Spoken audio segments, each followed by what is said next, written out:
Hi, everyone. Welcome to this next section of Athanasius on the Incarnation. We're looking at sections 20 and 21. Generally, the goal of the incarnation is, quote, to change what was corruptible into incorruptibility.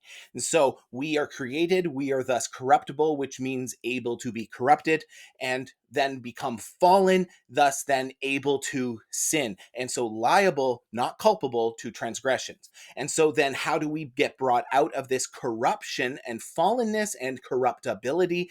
The incorruptible, not able to be corrupted, must become able to be corrupted and liable to these things. And it is only the creator who can recreate. So, not only this, though, the incorruption must become corruptible, and so which necessitates life must die. And then Athanasius follows this with a brief statement about his repetitiveness. Yes, if you feel there's a lot of redundancy, I keep repeating myself, Athanasius is doing this. I'm just summarizing and explaining what Athanasius says, and that's what he says. I'm being repetitive, I know it, but it's so that we don't miss anything. So, Jesus is both corruptible and incorruptible. He is both mortal and immortal in this beautiful paradoxical union of two natures in one person.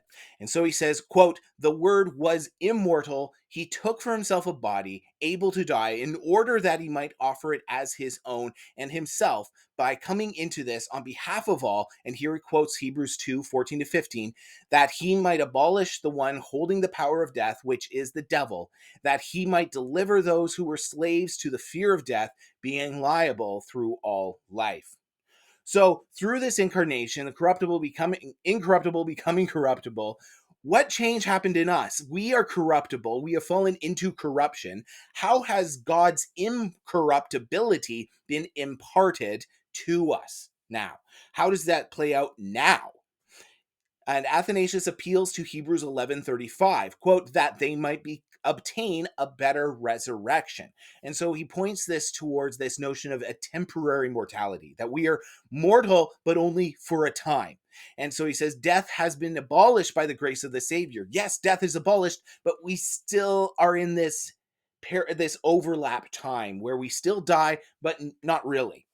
And he looks to 1 Corinthians 15 verses 53-55 for this notion of hope in this soon immortality, that we are still mortal, but soon we will be immortal. But what about Jesus' death? How does that play out? And Athanasius draws out in these next sections, he's going to point to the details and theological necessities behind how Jesus died and the events around his death, that there is theological necessity behind them. The first issue is public versus private death. Could Jesus have simply died by becoming sick with cancer or some other disease and just die with friends in his bed, and that being recorded for everyone to see, but still in this, private, intimate setting? Could that have worked? Athanasius says no, it could not, because Jesus' death also has to showcase his divinity. Everything Jesus does has to showcase his humanity and divinity. And so a private death, succumbing to cancer or something like that, would not showcase divinity, because those things are evidence of human frailty. It is purely human to become sick and die. Not that Jesus never got a cold or flu or something like that. He is God. And so his death needs to showcase divinity. And that's what the crucifixion was, where Jesus willingly submitted his life, where only God can say, now I'm going to die. That's what Jesus did. And that's why the public spectacle was so important, as this evidence, this execution of Jesus willingly submitting to death that he did not deserve, that was clearly something put upon him. And that's kind of how he showcased his divinity in dying.